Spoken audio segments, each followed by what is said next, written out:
The Trump administration announced today it'll tap into the food stamp benefits contingency fund, but that funding only covers about half the normal SNAP benefits for families who rely on them. State Representative J.A. Moore held a town hall tonight in North Charleston to address concerns. Jane Caroline Fusco was there. She spoke with officials about how state agencies are responding to the federal government shutdown. Jane?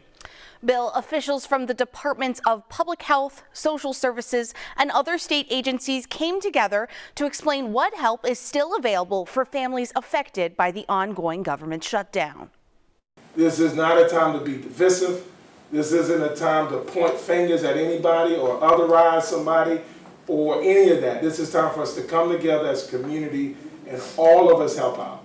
Residents gathered in North Charleston to learn about resources for those struggling during the U.S. government shutdown.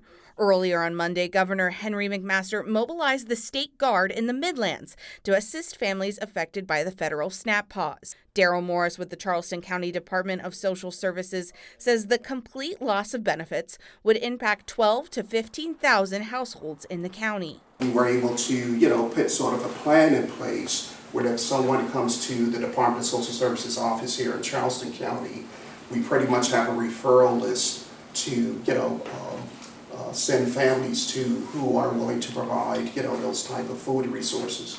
Taylor Lee with the Department of Public Health says they are closely monitoring the situation in D.C., but their work hasn't been affected. One program that provides support to families is still helping those in need. The Department of Public Health administers the WIC program, that's Women, Infants, and Children program, and that is currently open, and it is providing business as usual. It is providing benefits as usual.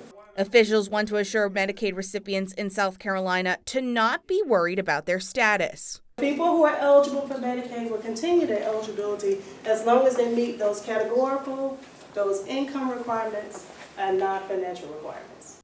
Leaders on Monday night telling community members to know they're not alone during the near-record length shutdown. We've seen the neglect that has poured over into the community at large by some who just don't feel that everybody is important, that everybody deserves to have great health care, that deserve to have food on their table.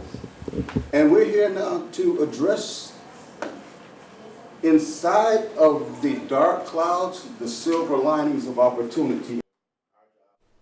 Partial SNAP benefits have been approved for November, but payments could still be delayed. Jane Caroline Fusco, News 4.